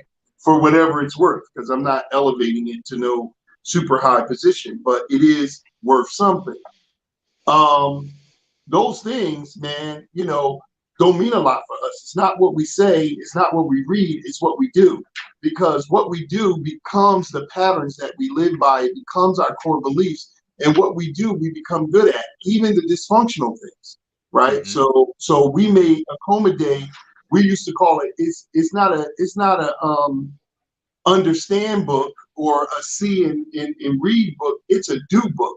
You have to, when you get to this last part, you got to start doing something. Some of these exercises you can do in one sitting. They're like, in 10 minutes, I could do this. Other ones are more project-based. That's going to be 90 days or whatever. Some of them are going to take a longer period of your life to do. So it's really about the initiatory process of, you don't master anything that you don't do. Just because you read something, you're not a master. Just because you understand all the concepts of an idea, you're not a master. You don't reach mastery until you do something. And then that becomes the way you can show the proof, show and prove. When the verification of this is, look at the name of the platform, the radio platform, do the knowledge. You know what I mean? It's not see the knowledge, it's not hear the knowledge, it's do the knowledge. That's specific, and that's correctly specific, because it's not until you do the knowledge that you actually move through wisdom and obtain understanding. So, we really about doing something. In our work, that's why the theme of this year's Akoma Day is ritualize your love. What are the specific patterns, customs, ceremonies, and things you do? Like, how do you argue? Because that becomes a pattern for you. Every couple is going to have disagreements. How do you resolve conflict? Whatever you're doing consistently to resolve conflict becomes the patterns that you're in. And most of the time, they don't even serve you. How do you court? How do you mate? How do you initiate sex? How do you receive sex? How do you do all the things that you do in your relationship? They have become your intimacy rituals. So this year's focus, from today all the way till February 13th, 2023, the focus is ritualize your love. Let's look at your rituals and see, are they things that are serving you? Are they thought, speech, and behavior patterns that are serving you? Or are they, not serving you? Are they weakening you and diminishing your power, or limiting or liberating? Church. And it's funny because I was talking about that before y'all got on. I was talking about the philosophy behind BMa'at and how the process came to, it's just like, you hear people talk about it, you hear people argue about it, you hear people wear Ma'at clothes, theme clothes, and can my Muslim, and all these great terms and things like that. And I'm just thinking, if we just simply be Ma'at, if we simply be these virtues, if we simply be these principles, the world would just be a better place. And from that concept, it was just like, I'm just going to share my journey to become Ma'at. I think that's a beautiful title.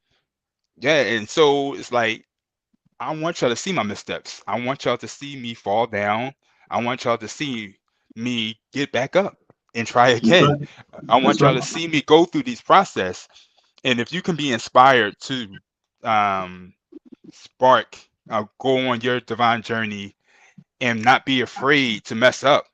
I didn't want to wait till I get initiated into the shrine of Ma'at and just say, okay, now I'm ready to present, because now I got the knowledge. Now I got the strategies and all these things, the curriculum and all these things. I said, no, I'm going to do this initiation in front of everybody, in front of the world, and people can correct me. People can guide me. People can, and so I just wanted to share this whole experience with everyone, and we could just grow together. And that's the whole process. I just want us to become empowered together. I want us all to become inspired together and just be better people. And so, so when you talk about do and being, this what this whole platform is about. Last week we had a whole segment dedicated to mental health, and the Black community, and the importance of Black health. And one of my partners from Daddy University came on and spoke heavily, and we shared some of the things we have done to help with our mental health. We had mental health issues. We had depression. We had whatever we had. We shared with the community what we did to overcome that. And now this week, this is the second show, and we talking about Black love and the importance of Black love and culturally based. That's a good Black sequential love. order right there.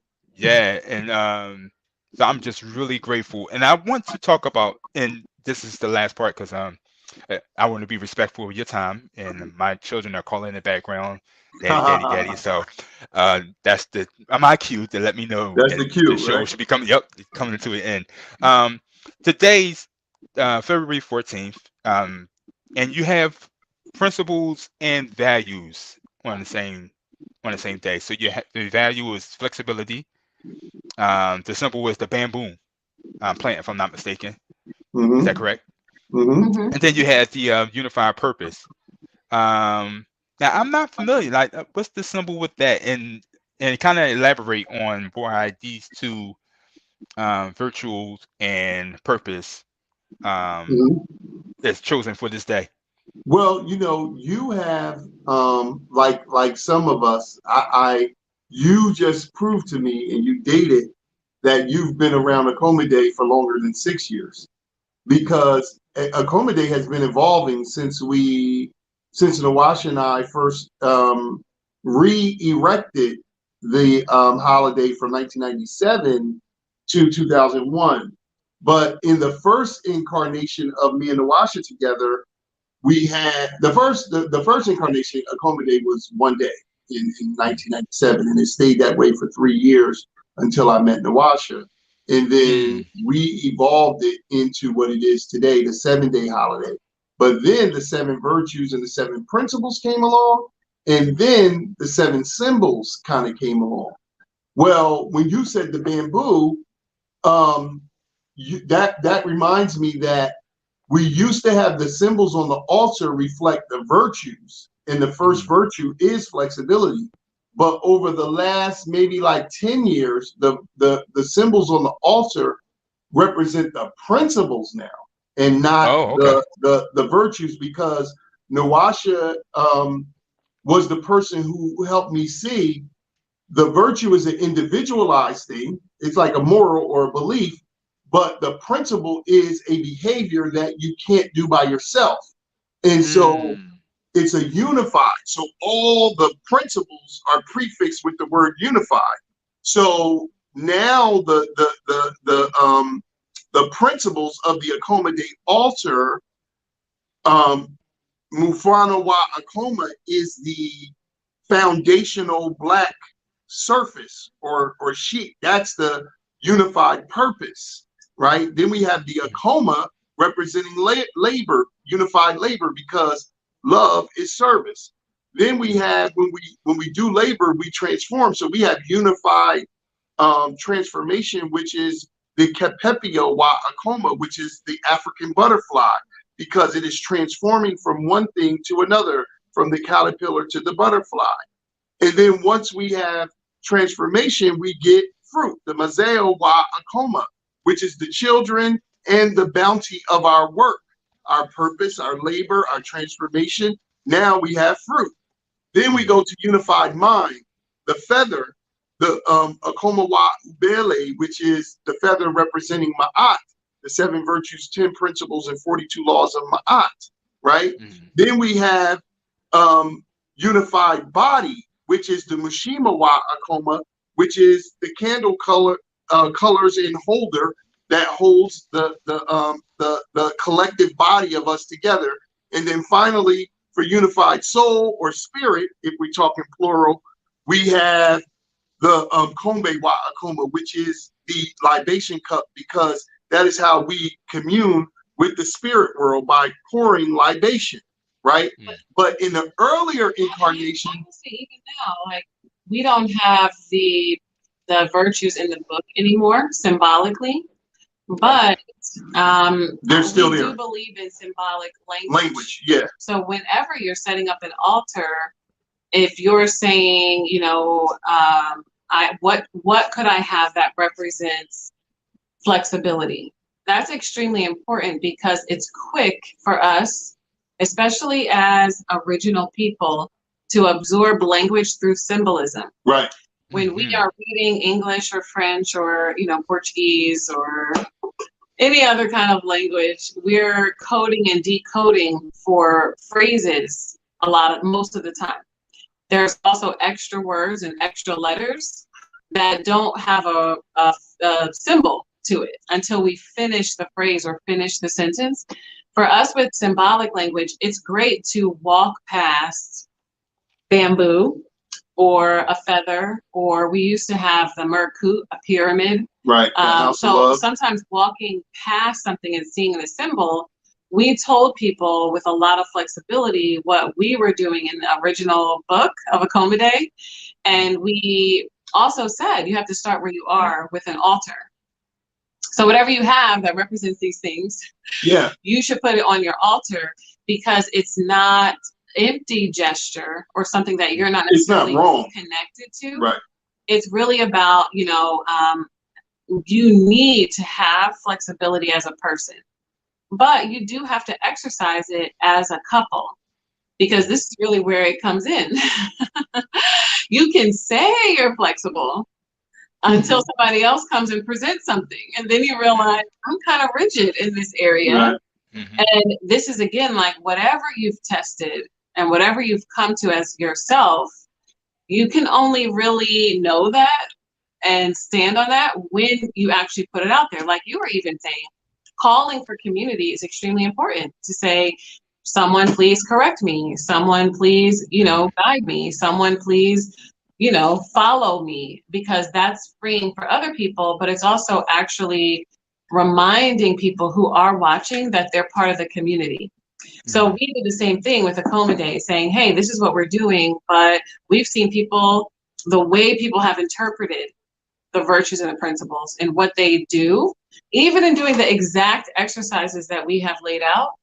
It's, again, similar to this is like Earth School. So it's similar. If you hand out an assignment to 20 people, you're going to get back different versions of the answer to the assignment. And we've seen people's altars, we've seen people complete an exercise and still be able to interpret and add who they are to the work. Right. And that's actually the ritualizing. Right. Because the system is, okay, first I will light candles and, I will pray, I will, write a vow. You can say what you're going to do for the day, but how that actually goes, the spirit level will say, I'm reading the way the flame moves, or which candle was easy to light versus which was not. The spirit will say, when I sit down to write these vows, this is what actually came out. First sentence, second sentence, third sentence. There's this element of spontaneity and presence when you're really in ritual, even when you have your part 1, part 2, part 3, part 4. So you're going in with an idea, but what actually happens and what you're thinking in any moment about what happens, that's where like the magic spirit ritualized element comes into play. So we tell people, that we also wanted to condense information because it's a lot to take in. Yeah, we didn't want to give so 14 symbols. But for those that do that, we're always amazed. Like, you're not wrong. Like, you want to stay on the virtues, do it. We just decided to move from the virtues to the principles because of Nwasha's interpretation. And even like the feather could also be forgiveness, one of the virtues. So there's multiple layers to a symbol as well. So when we said, hey, here's the symbol of Ma'at for the principle, it could easily be forgiveness, like have your heart be as light as a feather. There's some element of having to forgive in that. And to hold it again or imagine it adds to your level of understanding. When you just read, let your heart be, or look at the picture of the judgment scene, it can seem, you can seem a little bit detached because you're like, okay, yes, it's a drawing. I get it. You should have a light heart.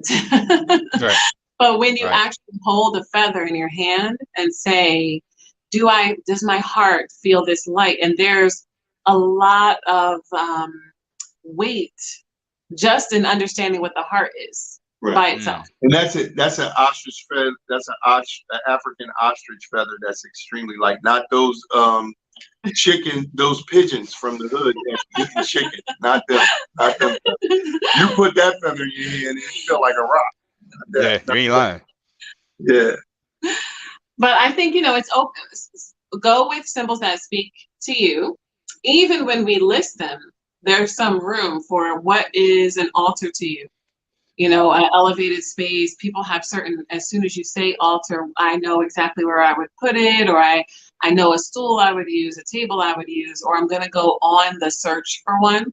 When we say use a covering or, a butterfly even, there are so many different kinds of butterfly. So the idea that you could draw it, you could have a picture of it, you can have a, maybe like a kind of ceramic, or like there's so many ways that people have shown us, and we're so grateful people have shared their sacred spaces. I got so many today, and guess what, Farugh? So many people that sent me pictures of their altar today got bamboo on it. You know what I mean? Because they remember what you remember. They're like, and guess what? And when people, the axiom of an Akoma couple should be flexible enough to move like a bamboo that will go far in a direction without breaking. Right. So it really is interesting to see. We're striving to codify it simply, and Akoma Days in the first 20 years, man. So it's still evolving. We think we got it down now, but let's see. It's still evolving. I love the bamboo for Nwasha really loves it. Grows. I think when you look at plants, animals, all symbolism, I'm a person who just loves symbolism. But when you look at how much you have to have faith for something to grow, and then how quickly just this particular plant can shoot up really quickly for a seemingly dormant kind of time, I think that speaks a lot to the work you have to do in a relationship, where it can seem like, hey, I'm working on myself 3 years, 5 years. A lot of times when people have an emotional work to do, we assume that the other side of the work is going to take as long as the work. So if it took me, 2 years to recover from a relationship, it's going to take me 2 years to find another one. Right. Or if it took me 5 years to feel like I'm great with boundaries, it's going to take me 5 years to, introduce that to another person, or to be able to vet them. And we kind of forget that you can have a period that seems like it's, darker, right? Where there's a lot of internal things happening. But if you are still tending to the soil, which is the myrrh symbol that we used to have in the Akoma Day book, the actual till for the farmer's land. If you're doing that, then the period where you actually see a little sproutling and you see the shooting up of the bamboo, that seems exponential compared to the dormant time that you had, right? And I think that those types of things, when you know that about the bamboo, what happens is whatever you know about a symbol, like whatever you know about an ankh, whatever you know about a pyramid, whatever you know about a butterfly, when you see the symbol, you end up absorbing everything that you know again. So these are these kinds of initiatory symbols. If you introduce an ankh to a child or a feather to a child, you can say your heart should be this light. But as you have more experiences, that same understanding has more to it. More depth. So I think it's really interesting when you find those things. It's subtle, but all that it means to you to walk past the bamboo on your altar, or the merku on your altar, or the ankh on your altar, it takes new meaning over and over. And this is, I think, the power of this kind of symbolic language is that it's going to speak to initiates at different levels, but it's this kind of ever expanding idea, which is what our consciousness is anyway as we come together. It's about expansion.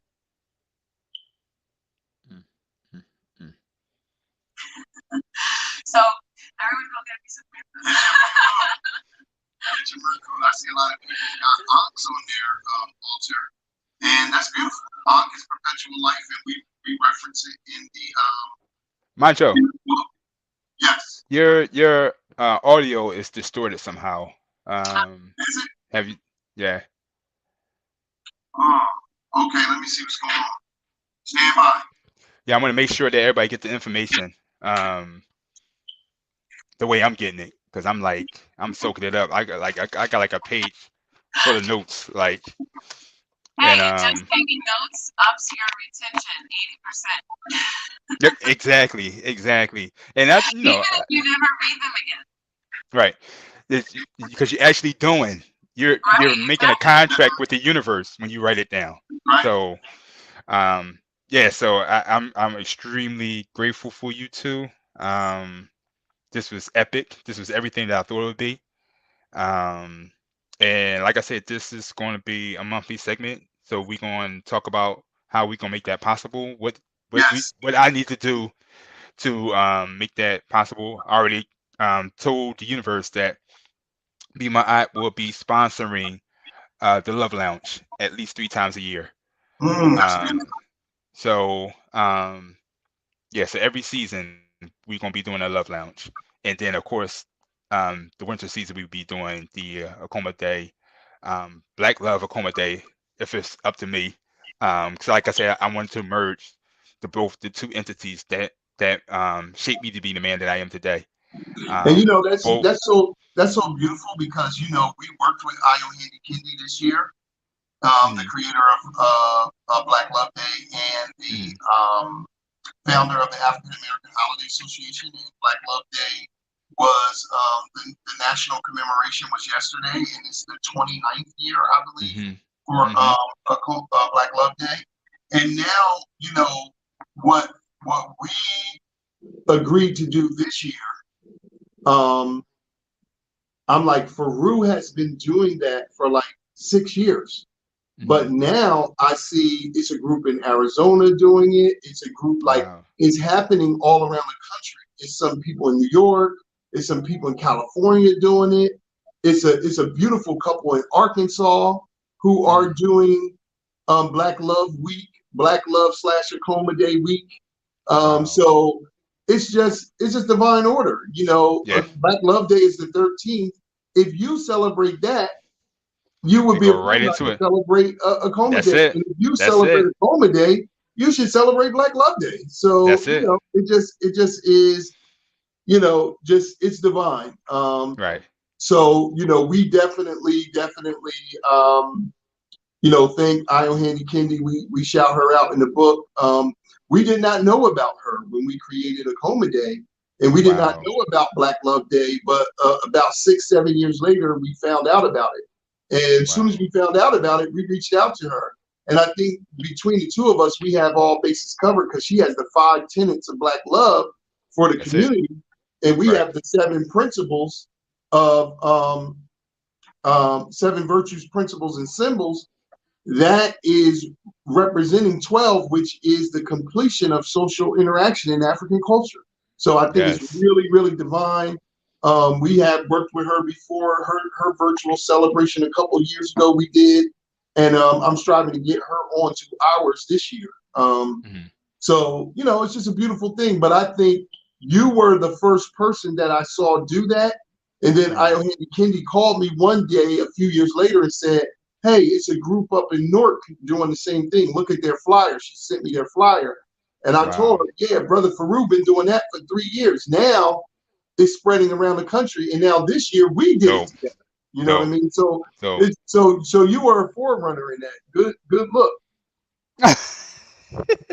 Well, that's the ancestors, and I pray for it to just be an open vessel, and that's right. The legacy that I want to be a part of, a legacy that empowers our people. And so for you to say that, for y'all to say the things that y'all been saying about me, I'm just a representation of you. Like light reflects light, and it's a prayer that's been answered. I just wanted to be a vessel. I wanted to honor my ancestors and just use me as they see fit. That's it. So next week's show will be about art and activism. And so the guy that I model for Divine Expressions, he would be on talking about the how he designed the clothes for a cultural, what do you say? I forget the term that he used. Because our ancestors wasn't able to practice their coach out loud. Right. And so we are doing it now. And so the fashion show I just did for him just sparked this international buzz. And so now I've been something to do a lot more cultural fashion shows. I always wanted to do an African Fashion Week where we do, because culture is more than fashion. It's more than just the clothes we wear. It's Right. actually eating better. It's actually skincare. It's actual upcycling the clothes that you already have. Because a Right. lot of clothes I would normally throw out, but I was like, oh, if I could throw some kente cloth in this joint, put some mud cloth in that joint, I could up the style. And Mm-hmm. so that's what I've been doing. And so I want to bring all those aspects into African Fashion Week. That it's not just about the clothes. It's actually a mindset. It's actually about reading. It's about dermatology, dentistry, everything. Right. So I'll be in the works of putting that project together. So he will be here next week. That's So beautiful. I saw you on the you, runway. I saw you oh coming. yeah, thanks, bro. I So said, look at him, boy. He in his glory right now. That's beautiful. That's beautiful, you know the crazy thing, I was so nervous, bro. bro. But it was bigger than me. I Yeah, look at everything that is bigger than me, and I asked for Shango and Oshun to guide me. I yeah, asked for that energy to just yeah. guide me, and it turned out to be something. It can be intimidating, but you did a good job. Believe it or not, bro. Like 30 years ago, I used to model for GQ magazine. Oh, I'm not surprised. Yeah, Not surprised so at all. I know what those fashion shows could be like, and Hmm. coming down that runway is exhilarating, but it's frightening as well. Yeah, yeah, because you Because worry you're about. not used to somebody like 30, 40 people. I'm used to people looking at me, but Right, not looking at the stitching in my clothing or the, right. how's the color combination? How does he walk? Hmm. Does he feel free? And, Hmm. so I can relate to that from a past life. Shout out to GQ magazine Hmm. in 1990, early 90s. I used to model with them. Nice, It seems So like it's going to be nice. a great show. So we're yeah, definitely going to have to tune in. So yeah, many we're people gonna tune in. confuse culture with just like what we say, like the affects of culture. Yeah, the vestiges of Sometimes people Hmm. just think, Hmm. oh, it's the jewelry, it's the clothing, it is a kind of print or something like that. But truthfully, all of those things are coming from a belief system a or a deeper meaning. mindset. Right. So you would have to think about what's my beauty routine and not from a vanity perspective, but my Right. diet, my dermatology, why do I Hmm. use the colors that I use or the prints that I have? Like you said, especially when even the times where we weren't allowed to be out loud, we still had our culture reflected in our Hmm. aesthetic. Right. So I think that is going to be a really great conversation because as you follow the diaspora and what we actually do aesthetically, there's always another purpose. There's a deeper right. meaning to everything that we're Right. doing and how it's coming Hmm. together. It's making it beautiful, but it's another kind of symbolic language where you are actually like living, walking art when you do put something together. And Yes, I think that it's yes. something that we have to realize that we're doing because sometimes you put things on and you don't feel good, you don't feel comfortable, you don't Hmm. appreciate where it's coming from. It could be destroying, part of the Hmm. earth or animals, or it could be a waste, like you said, just in Hmm. a landfill. So it's so many Hmm. things to be conscious about, but you can still be magnificent and still tell a story and still actually deliver your real culture, which Right. is something that people can't hijack. Sometimes people are hijacking the print.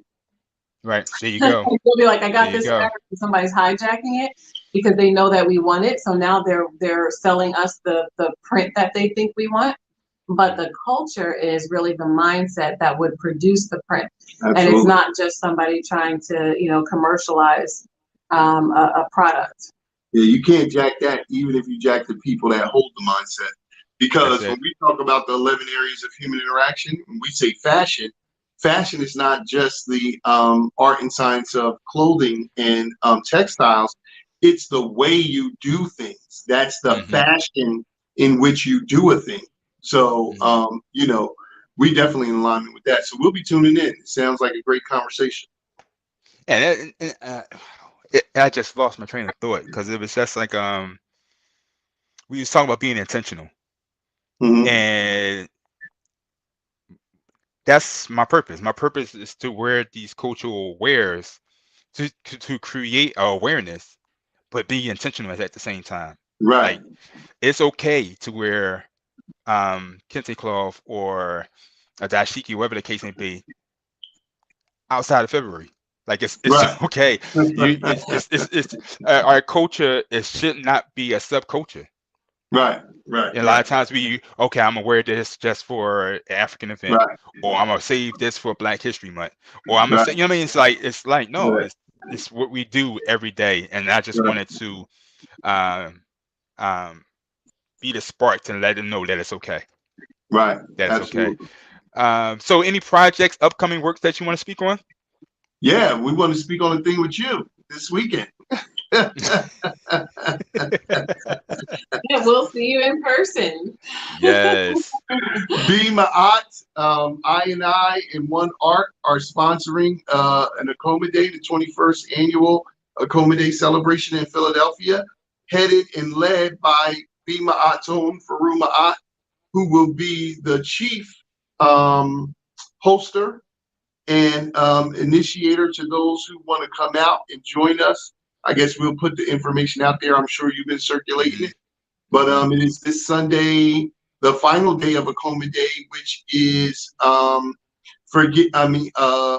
principle is it? Forgiveness and unified soul, unified spirit. And Wow. so it's on February 20th, which is 4 p.m. to 8 p.m. at One Art. And I don't know the address. We'll be doing a community ritual. Yes. So we'll actually be doing something together in alignment with a community ritual. So we kind of mentioned like the altar and our personal rituals, a couple ritual, family ritual. But there are times in community where you come together for a great ritual, which is what holidays are about, holy days. There are times we come together for a radical ritual.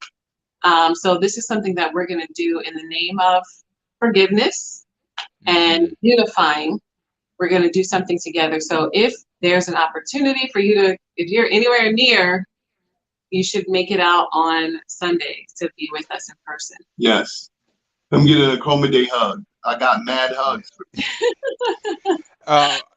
Make sure you put my Akoma Day set to the side. I don't want you okay. Yeah. So Gordon O'Banion from O'Banion Woodcrafts is the person who helped me design the Akoma Mushimawa Akoma, and I'm eternally grateful for him to him for that. It's been a long process, but we got it together, and so he will be there with his other beautiful wood crafts. But he is bringing, I think, like 20 or 30 Mushimawa Akoma kits, which is the candle holder. Yeah. So, all right. Yep. So do I pay him or pay you? Well, you paying both of us, whoever you pay. Okay. So it doesn't matter. Okay. He will have them because, of course, I will be doing the other stuff, but he will be managing them at the table. We will set up ours on the community altar because we're going to set up the community altar, and then we're going to, do our libations and stuff like that after you say so. After you introduce the event and us, then we're going to take it away. But he will have them there, so he will be the one selling them at that event. Otherwise than that, we'll have them after that. Well, I'll be there at 1 o'clock anyway, so okay. As soon as he set up, I'm gonna just snatch mine up real smooth. Okay, Any closing remarks? Just that love is the ultimate test. It is the ultimate trial and the ultimate reward and liberation to the heart, mind, and body. And it will be the same to the Black man, Black woman, and the Black nation state of the unified, universal Black family. That's what I got. What you got? Come out Sunday? That sounds beautiful. Okay. So that's it. That's all we got, man. As always, we greet the Black family in the universal words of Black love culture. And we say Nia Akoma. And willfully, we'll see you all in the wind. If you in the tri-state of Pennsylvania, make it out to the only actual physical Akoma Day that's happening that we're at this year. There are many of them happening across the country, and outside of the country, but this will be the only one that we will be at in person this year. The rest, follow us on Akoma Day every day of Akoma Day for a virtual celebration. All right, family. Thank you again, Akoma. My closing remark is Black love is the real Black power. That's it. We sit there, we talk about like the nation building and things like that. If we're not building the family, it's the first government. That's right. If you can't manage your family, then you can not manage a business, and that's not right. holistically anyway. That's right. That's the first priority. That's right. So again, thank you, family, so much for joining us in this movement towards self-development and self-empowerment. Family, I will see you next week at 7 p.m. where we'll be talking about art and the art of activism. Yeah, Black power, people. Thanks again. Ni Akoma. Ni Akoma. Ni Akoma.